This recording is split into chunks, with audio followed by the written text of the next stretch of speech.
All right. I mean, I've spent the last couple of months looking for reasons why the Celtics cannot win the Eastern Conference, why they can't measure up in the postseason despite playing better than anyone else in the NBA. What if you just look at this team in a vacuum and ask, why can't they? I mean, are they actually missing anything? Are they good enough, regardless of competition, to make a run into the month of June? What's up, and welcome to our Bella Early Edition with Trenny. I'm Tom Giles, your host for the next hour. And don't get me wrong, some playoff matchups are better than others, and we're going to get into that later. But let's take a good look at what the Celtics have done. Since the trade deadline, they have the top-ranked defense and offense in the NBA. Just this month, the C's beat a good Grizzlies team. Then Kyrie and Kevin Durant at home. They went on the road, took care of Golden State, a game they took control of before Steph Curry's injury. And then a few days later, they crushed Jokic and the Nuggets in Denver. And then with everyone on notice, the entire NBA, including the Utah Jazz, who they understood the challenge that they were up against last night, the Celtics just dominated from the jump. So what's missing? Look around. I think the answer might actually be nothing.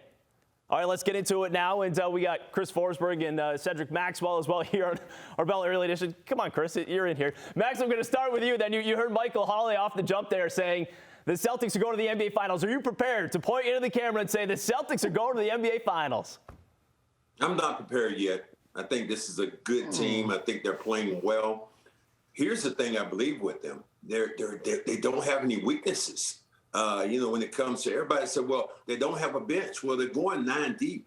Daniel Tyson's played really well coming off the bench. Good pickup then when you think about what Brad Stevens did during the trade deadline. But if you look at Tatum and Brown, if you look at the defense with Marcus Smart, and you look at Rob Williams, there are so many places right now that this team is spot on. Bigger than that, the fact this team is young.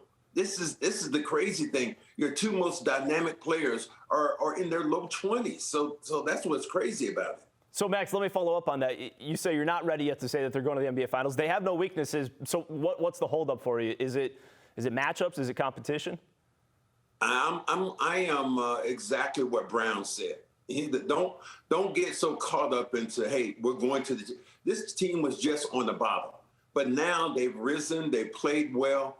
There shouldn't be any reason why, you would think they would be able to. But I think matchups are going to be key, who they meet. You either meet a Miami team. If they stay healthy, to me, the Boston Celtics right now are one of the teams that should be, I think, especially in the Eastern Conference Finals. Max, positive vibes only. Come on, we can look right into the camera and we can say those lovely words. The Boston Celtics are going to the NBA Finals.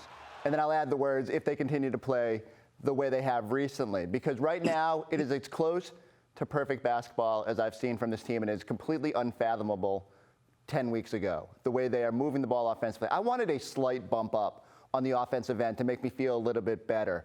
They've far exceeded that. The way they played in the first half against Utah last night was exquisite basketball, and I need them to find a way to bottle it up over the final 9 games as they surge towards the number 1 seed in the Eastern Conference, and then take that into the playoffs. And if they play with the defensive tenacity and the desire to move the ball the way we've seen this past, say, 3 weeks of this 10-week stretch, the Boston Celtics will be in the NBA Finals. Well, when you talk about the way that they are playing then, and if they continue to do that, with this kind of consistency, Max, can they win an NBA title? Well, if they're consistent like this, playing and hitting on all cylinders, they have a good possibility. But here's the thing with Forsberg, was said before. A month and a half ago, we weren't even thinking that. Just like, are they going to be one of these teams that are going to be in the play-in? So that's how things are so fluid in the NBA. I hate to crown people before they get there, but there's also the defending champs right now that are, here in the East with you in the Milwaukee Bucks. Don't sleep on them. I don't disagree. I understand the hesitation. We've talked a lot, too, about matchups. And for probably the better part of the last 5 weeks, I've sat here and said the Celtics have to put themselves in position to be successful by making sure they get the right matchups. You'd rather draw Cleveland or Chicago in round 1. You want to avoid Giannis and Durant and Embiid as long as you can. No. This has all changed. The way the Celtics are playing right now, it's the rest of the league that's looking in their rearview mirror and going, ooh, how do we make sure this accelerating Celtics train doesn't catch us? And how do those teams avoid matching up the Celtics with the way they're playing? Again, a lot has to break right, and the East is so good. I'm not saying this is like a cakewalk by any stretch of the imagination. I'm just saying the way they are playing right now inspires a whole lot more confidence than I ever could have imagined with this group. Are you prepared to say that the Celtics are headed to the NBA Finals? Looking at the camera with a point and everything else.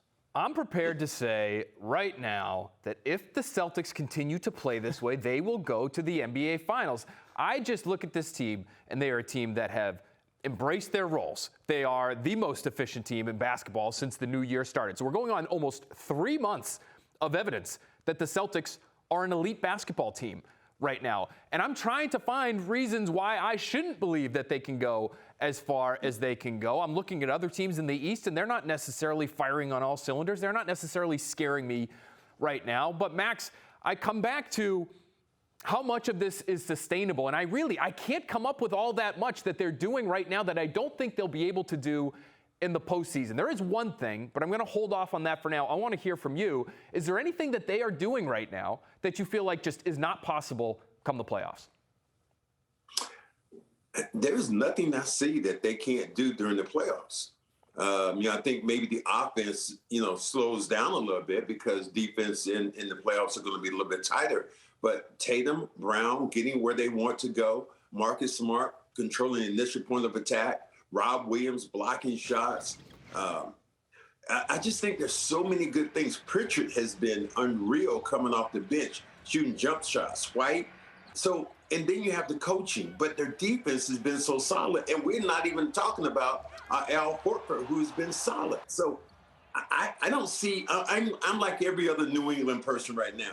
I'm trying to find a reason why I see the Celtics not winning the championship. But I can't find that many things right now that I look at that they can't do during the playoffs. Hey, Giles, I don't worry about the defense.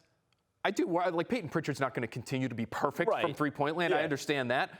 But that's not the reason they're rattling off all these wins. The one thing that I would worry about is when you get to the postseason, you're not going to be blowing teams out by 20 points every night. And that's what it feels like is happening right now. And so I would love to see them down the stretch here, get into a few close games, and just see how it works at the ends of those games. Because it hasn't always been perfect in those situations. I don't want Marcus Smart taking the last shot. I understand that. I want to see them work out the kinks in those spots. I'm also curious. You're not going to shoot 80% in the first quarter every game as well. You're talking about close games. I also look at it and say, well, can you overcome a first quarter that the Utah Jazz saw last night? Can the Celtics be on the other side of that? Max, one other question for you here, because there's also this notion sometimes people believe that veteran teams wait until the postseason starts, and then they're going to decide to ramp things up, just flip the switch. Is there a little bit of that, too, that maybe should cause some hesitation for Celtics fans because they're playing as well as they are, but maybe these other teams just really haven't gone full throttle yet? That could happen. I think you see that in Brooklyn with Kyrie Irving just coming back into the fold, or guys coming back from injuries, Zach LaVine and that group in Chicago. But I believe that if you handle your own business, you don't worry about it. I'm like my brother used to say when I first got to New England. He said, this is how you drive. You drive looking straight ahead. You don't look to the sides. You don't look behind you, but you just drive straight ahead. Take care of your business. If the Celtics take care of their business on the defensive and offensive end, I don't think they're worrying about other teams. Here's the biggest thing I'll say. Jason Tatum believes not now that he's looking at the ramp up, but he believes he's looking at Durant and Kyrie and all these guys. He's looking at them eye to eye. And because of that, he has a swagger and a resolve to him that I haven't seen since maybe Larry Bird's been around here. All right. So, Max, I got to ask you, because you probably saw this somewhere maybe when the game ended. Maybe it was while the game was still going on. But when you saw the video of the Heat going after each other, what did you think of that? It didn't surprise me when you see two players going back and forth. But when I saw Eric Spoelstra throw his chalkboard down and almost looked like he wanted to attack, Jimmy Butler, that to me was startling because it's very seldom you see a coach get that emotional with a player or any kind of situation. So from that standpoint, it got way out of control. And it might be something now that the Butler has gotten under everybody's collar, and they might be damaged goods there. All right. Well, what's your best story of getting into it with a teammate or a coach that you can think of, or even two teammates getting into it, and then the aftermath of it and how it kind of plays out? Well, my best story, I think, was probably Pete Maravich and Larry Bird. Pete Maravich is passed the ball to Larry. Pete's man goes down and double teams Larry.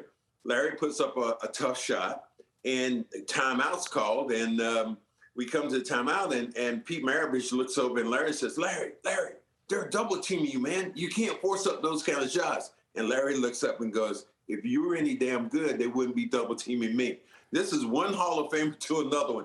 I was in shock. But later on, they talked it and they worked it out. But guys get into each other's face all the time on the bench.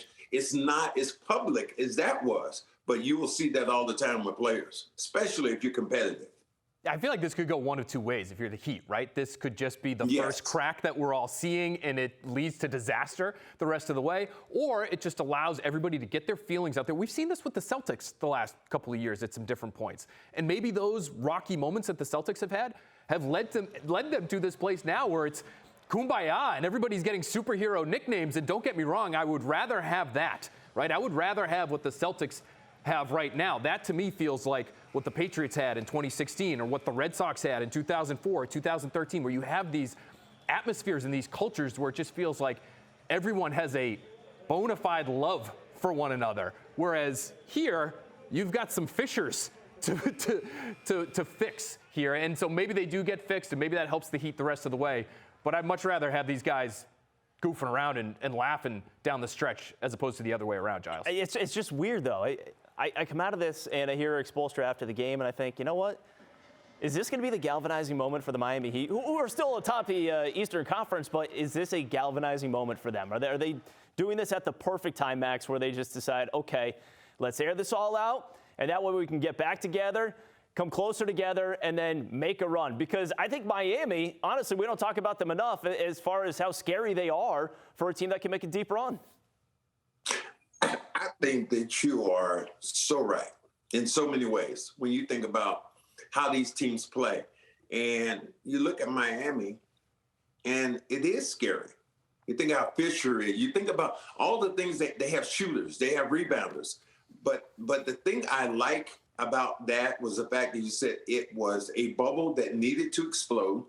And I believe, just like you, it's going to go one way or the other. Miami is going to go on a run, or I think they're going to take a deep dive. To me right now, I feel like they might take a deep dive because of the presence of Jimmy Butler, and he's an irritant, to a lot of players in a lot of situations where, guys just can't stand him at the end of the day.